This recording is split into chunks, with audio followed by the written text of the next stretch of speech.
All right, welcome. In this short video, I'm gonna teach you how to properly do a hanging leg raise, which is by far perhaps the single most effective ab exercise around. Now I'm gonna show you the more advanced version using a bar up here, but this applies, and everything I'm gonna teach you technique-wise applies. So if you're using one of those ab towers where you're bracing with your forearms down the machine, same exact core principles that I'm gonna teach you in this video apply. And by doing it, the ab exercise, this hanging leg raise this way, you're gonna get way faster results. So hope you enjoy this video. Let's dive on in. FitFatherProject.com. All right, so to start, the reason that using a bar is a little more effective than those ab towers is because with all ab exercises, we want to create a pre-stretch with the abs. That means that we're stretching the abs out before we even engage them. So that's what the bar gives us the ability to when we're hanging. When we're on those towers, not quite as much, but it's still okay. Point being, we're up here.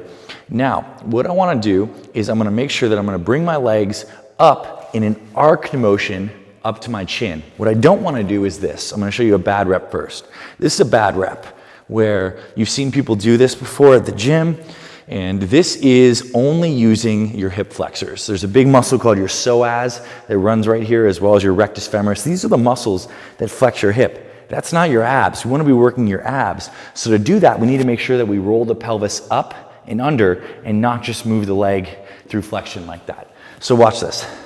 What I'm gonna do, watch the curvature of my hip. My hips are gonna come up and under, and I'm almost tucking my tailbone up and under. This is a proper rep right here.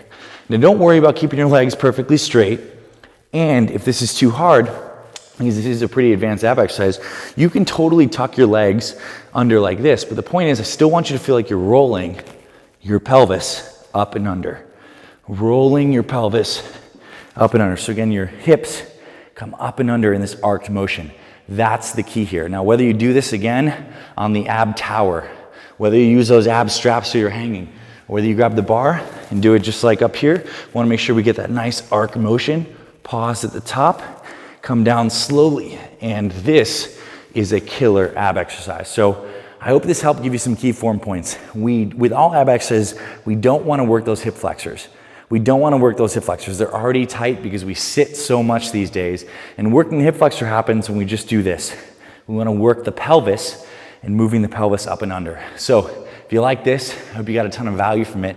Make sure to check out our Fit Father Project YouTube channel. We have tons of other exercise guides just like this, where we cover the best core exercises, chest, biceps, triceps, anything you want, it's there. And we also have great training like our free one-day meal plan and our free 24-minute fat burning workout. That's linked over here on this video and down below in the description box. If you want faster results, you need a comprehensive plan, and that's what we do here at the Fit Father Project. We help men stay healthy for their families. So I hope this served you. Subscribe if you like this. Check out the channel, and look forward to seeing you soon.